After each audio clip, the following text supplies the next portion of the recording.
Hi అండి, నమస్తే. Welcome to Priya's kitchen talks. ఇక్కడ వచ్చేసి నేను ఆకుకూరతో పలావ్ చేస్తున్నాను. ఇది లంచ్ బాక్స్లో కూడా చాలా బాగుంటుంది. డిన్నర్ లాంటి వాటిల్లోకి లైట్ ఫుడ్ తినాలి, కాకపోతే బిర్యానీ లాంటివి తినాలి, పలావ్ లాంటివి తినాలనుకుంటే ఇలా ట్రై చేయండి. మసాలాలు ఎక్కువ లేకుండా మంచిగా హెల్తీగా ఆకుకూరతో పలావ్ చేసుకోవచ్చు. కిడ్స్కి కూడా చాలా బాగా నచ్చుతుంది. నేనైతే ఇక్కడ లేతగా ఉన్న చిర్రాకు తీసుకున్నా. చిర్రాకు ఒక కట్ట వరకు తీసుకున్నా. బాగా లేతగున్న చిర్రాకైతే తీసుకున్నాను. చిర్రాకుని లేతగా ఉన్న కాడలు కూడా తీసుకున్నానండి. ఒక 4, 5 సార్లు బాగా వాష్ చేశాను. కొంచెం సాల్ట్ కూడా వేసుకొని మంచిగా వాష్ చేసుకుని పెట్టుకున్నాను. బియ్యం కూడా నానబెట్టుకున్నా. తర్వాత టమాటోస్ కూడా కట్ చేసుకున్నా. ఇప్పుడు మిక్సీ జార్లోకి ఒక ఇంచ్ అల్లం ముక్క, ఒక 4, 5 రెమ్మలు తెల్లగడ్డలు, కొంచెం ఎక్కువగానే పుదీనా వేసుకున్నా. కారానికి సరిపడా పచ్చిమిరపకాయలు వేసుకున్నాను. ఒక 4 పచ్చిమిరపకాయలు వేసుకోండి మీరు. తర్వాత గుప్పెడు పుదీనా కూడా వేసేసుకొని మంచిగా కొద్దిగా వాటర్ వేసుకొని బాగా మిక్సీ పట్టేసుకోండి. ఆ కొత్తిమీర పుదీనా పేస్ట్ అంతా కూడా మిక్సీ పట్టేసి పక్కన పెట్టేసుకోవడమే. అవసరం అనిపిస్తే కొంచెం వాటర్ వేసుకోండి. నేను కొంచెం వాటర్ వేసి మిక్సీ పట్టేశాను. ఈ గ్యాప్లో బియ్యం కూడా నానిపోతాయి. ఇంకా ఇప్పుడైతే కుక్కర్ పెట్టేశాను స్టవ్ మీద. దాంట్లోకి 2 స్పూన్లు ఆయిల్ వేసుకున్నా. ఆయిల్ వేడెక్కిన తర్వాత కొంచెం పెద్ద స్పూన్తోనే నెయ్యి వేసుకున్నాను. నెయ్యి కూడా బాగుంటుంది. తర్వాత బిర్యానీ మసాలాలు అన్నీ వేసాను. దాల్చిన చెక్క, ఇలాచీ, లవంగాలు, స్టార్ ఫ్లేవర్, బిర్యానీ ఆకు, షాజీరా వేసాను.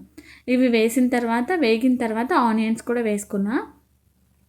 ఆనియన్స్ కూడా వేసి వేగిన తర్వాత మనము మిక్సీ పట్టుకున్నాం కదా పుదీనా కొత్తిమీర పేస్ట్, దాంట్లో అల్లం తెల్లగడ్డ కూడా వేసాం కదా, అదంతా కూడా వేసేసి మంచిగా ఫ్రై చేసుకోవాలి. ఆ మసాలా పేస్ట్ అంతా కూడా వేసి ఇప్పుడైతే కొంచెం టైం పడుతుందండి. అదంతా కూడా బాగా పచ్చిదనం పోవాలి, లేకపోతే ఆ పుదీనా ఫ్లేవర్ అనేది కొంచెం పచ్చి పచ్చిగా అనిపిస్తుంది.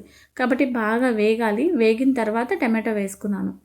టమాటోస్ కూడా ఇంకా మనకి బాగా సాఫ్ట్ అయిపోవాలి. నేనైతే టమాటోస్ కొంచెం పెద్ద ముక్కలుగానే వేసుకున్నాను. కొంచెం అక్కడక్కడ తగిలితే బాగుంటుందని చెప్పి. అన్నీ కూడా మనం మిక్సీ పట్టేసినాం కదా, కాబట్టి టమాటోస్ కూడా వేసుకున్నాను, కట్ చేసుకున్నాను కొంచెం బిగ్ సైజులో, పెద్ద సైజులో. టమాటోస్ కూడా వేసి బాగా వేగాలి. అవి కూడా బాగా వేగి చూడండి, ఇక్కడ కుక్కర్లో ఆయిల్ బాగా పైకి తేలుతుంది. అప్పుడు మాత్రమే ఆకుకూర వేసుకోవాలి. మీరు ఇక్కడ కావాలనుకుంటే పాలాకు, తోటకూర అలాంటివి కూడా వేసుకోవచ్చు. గోంగూరతో కూడా చేసుకోవచ్చు ఇదే ప్రాసెస్లో. నేనైతే ఆకుకూర వేసేసాను. ఆకుకూరని మంచిగా మిక్స్ చేయాలి.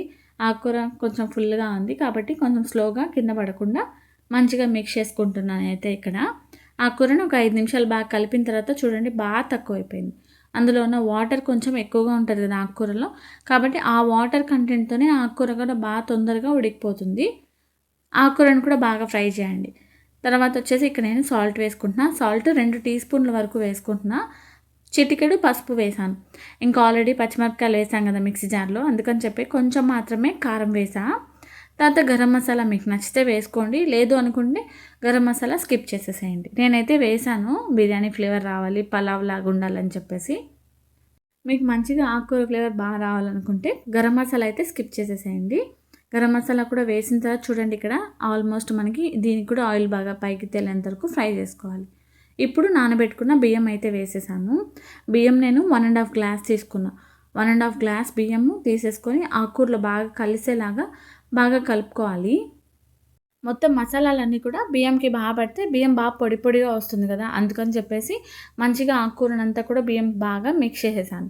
కలిపేసి రైస్ ఎంత తీసుకున్నానో అంతే క్వాంటిటీలో నేను బియ్యం కూడా తీసుకున్నా. బియ్యం కూడా తీసుకొని బాగా కలిపేసి మళ్ళీ ఒకసారి ఉప్పు కారం చెక్ చేసుకున్నాను. ఏమైనా తక్కువైతే ఇప్పుడు యాడ్ చేసేసుకోవచ్చు కదా అని చెప్పి నేనైతే 2 కూడా కరెక్ట్గా సరిపోయినాయి, సాల్ట్ కారం అన్నీ కూడా. మీరు ఒకసారి చెక్ చేసేసుకొని ఇంకా కుక్కర్ మూత పెట్టేసేయడం. మూతకి రబ్బర్ ఇంకా విజిల్ కూడా చెక్ చేసేసుకొని మంచిగా పెట్టేశాను. ఒక విజిల్ వచ్చింది చాలండి, స్టవ్ ఆఫ్ చేసేసాను. ఇంకా ప్రెషర్ పోవడానికి కొంచెం టైం పడుతుంది కదా అని చెప్పేసి నేను ఇక్కడ ఆనియన్స్ కట్ చేస్తున్నా రైతా కోసము. ప్రెషర్ అయితే పోయింది. ఇంకా చూడండి రైస్ ఎంత పొడి పొడిగా ఉడికిందో. ఒక్కసారి అడుగు నుంచి బాగా మిక్స్ చేసేసుకొని సర్వ్ చేసేసుకోవడమే. డెఫినెట్గా మీకు బాగా నచ్చుతుంది. లంచ్ బాక్స్లో కూడా చాలా బాగుంటుంది. మనం ఇక్కడ ఆకుకూర వేసినట్టు అసలు తెలియదు, అంతగా కనిపించదు, పుదీనా కొత్తిమీరలా అనిపిస్తుంది.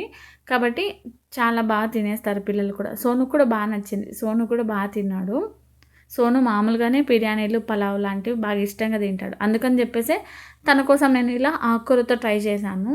నేను కూడా ఇది ఫస్ట్ టైమే చేయడము, అయినా కూడా టేస్ట్ బాగుంది. ప్రెషర్ అంతా పోయిన తర్వాత ఒకసారి బాగా అడుగు నుంచి బాగా మిక్స్ చేసేసి నేనైతే ఇక్కడ సర్వ్ చేసేస్తున్నా. ప్లేట్లోకి తీసి పెట్టేశాను. ఇప్పుడు ఆనియన్స్ కట్ చేసి పెట్టాను కదా రైతా కోసము, దాన్ని కూడా వేసేస్తున్నాను. నేను ఇంకా ఆనియన్ రైతానే ఎక్కువ చేస్తూ ఉంటానండి. మీకు నచ్చిన రైతా మీరు చేసేసుకొని సర్వ్ చేసుకోవడమే. పెరుగులోకి ఆనియన్స్, ఉప్పు వేసేసి ఒకసారి బాగా కలిపేసి సర్వ్ చేసుకోవడమే. అంతే అండి, రైతా కూడా అయిపోయింది. ఒకసారి మీరు ట్రై చేయండి. ఇంతకు మీరేం చేసుకున్నారో కూడా కామెంట్ సెక్షన్లో చెప్పండి. నచ్చితే లైక్ చేయండి. ఇంకా ఇలాంటి రెసిపీస్ కావాలనుకుంటే కూడా కామెంట్ సెక్షన్లో చెప్పండి. అంతే ఈ వీడియో. బాయ్.